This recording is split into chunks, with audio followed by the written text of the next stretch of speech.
Hello! ഓണത്തിന് ഒരിത്തിരി സാഹസമൊക്കെ ഇഷ്ടപ്പെടുന്നവർക്ക് ഉണ്ടാക്കി നോക്കാൻ പറ്റിയ ഒരു ഇൻസ്റ്റന്റ് ഉണ്ണിയപ്പമാണ് ഇന്നത്തെ.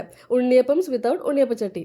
ആദ്യം ഒരു മിക്സിയുടെ ജാറിലേക്ക് 1 കപ്പ് റവ, 1/2 കപ്പ് മൈദ, ചെറിയ ചൂടുള്ള ശർക്കര പാനി, പഴം ഇത്രയും ചേർത്ത് നന്നായിട്ട് അരച്ചെടുക്കാം.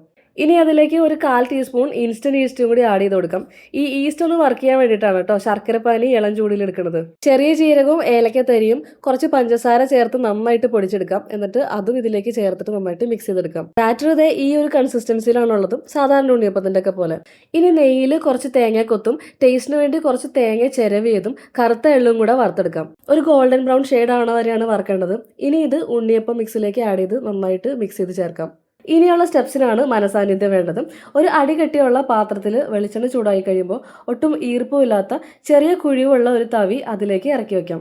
ചൂട് ഒരു ലോ ടു മീഡിയം വരെ സെറ്റ് ചെയ്തിട്ട് ഈ മാവ് തവിയുടെ 1/4 ഭാഗം വരെ ഒഴിച്ചു കൊടുക്കാം. ഒഴിച്ച മാവിൻ്റെ സൈഡൊക്കെ ഒന്ന് ബ്രൗൺ കളറിലേക്ക് ആവുമ്പോഴത്തേക്കും മാത്രം എല്ലാ സൈഡിൽ നിന്നും ഒന്ന് ഇളക്കി കൊടുത്ത് ഉണ്ണിയപ്പം എണ്ണയിലേക്ക് മറിച്ചിടാം. ഒരേ സമയത്ത് 2 മുതൽ 3 ഉണ്ണിയപ്പങ്ങൾ വരെയാണ് ഇതുപോലെ ഉണ്ടാക്കിയെടുക്കാൻ പറ്റുന്നത്. അതിൻ്റെ മൂപ്പ് മാത്രം ഒന്ന് കെയർഫുൾ ആയിട്ടിരുന്നാൽ മതി. റെസിപ്പി ഡീറ്റെയിൽസ് എല്ലാം തന്നെ ഞാൻ താഴെ കൊടുത്തേക്കാം.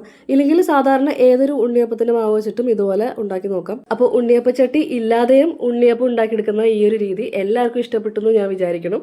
വീഡിയോ കണ്ടുകൊണ്ടിരിക്കുന്ന എല്ലാവർക്കും ഹാപ്പി ഓണം ഇൻ അഡ്വാൻസ്. അപ്പോൾ ഇനി അടുത്ത വീഡിയോയിൽ കാണാം. Thank you for watching.